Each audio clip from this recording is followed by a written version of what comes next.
Dalam hal lain, saya melihat kepada Indonesia itu seperti mana yang Bapa Anis katakan tadi ialah akses untuk pertanian itu akan dipergiatkan lagi, dan dunia, bukan sahaja Malaysia ataupun Indonesia, dunia secara keseluruhannya bergelut dengan keselamatan makanan, food security.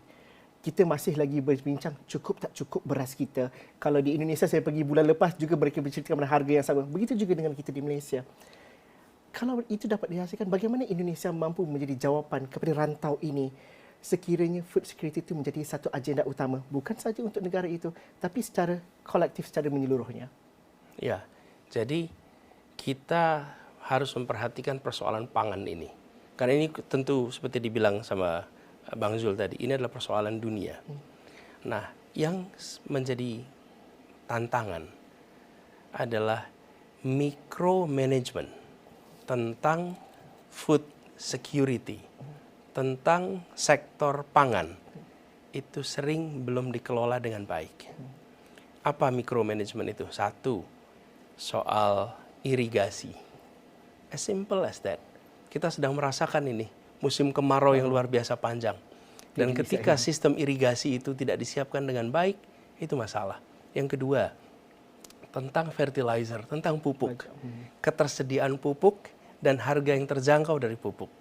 Kemudian yang terkait dengan peternakan, maka pakan ternak itu menjadi krusial. Nah, aspek mikro ini yang kami akan fokuskan sehingga tata kelola, tata niaga sektor pangan bisa diperbaiki. Kita seringkali hanya berbicara di ujung produk. Ketika sudah menjadi beras, lalu kita bagaimana memastikan harganya sampai ke customer itu terkendali. Yang kita sering lupa adalah production cost yang harus ditanggung oleh para farmers, para petani.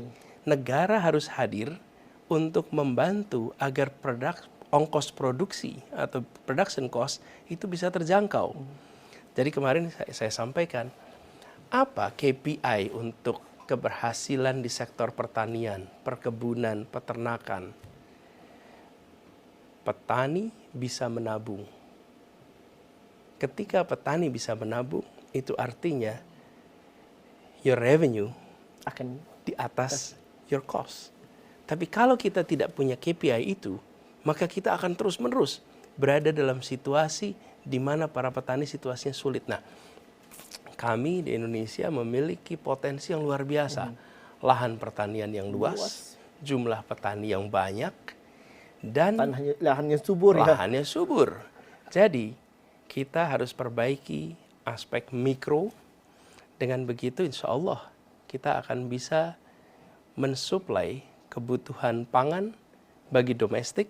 Bahkan kalau itu berkembang lebih jauh, insya Allah kita akan bisa menjadi salah satu lumbung pangan untuk kawasan Asia. Itu yang kita harapkan. Mungkin jalannya jauh, tapi usahanya perlu dilakukan pada hari ini.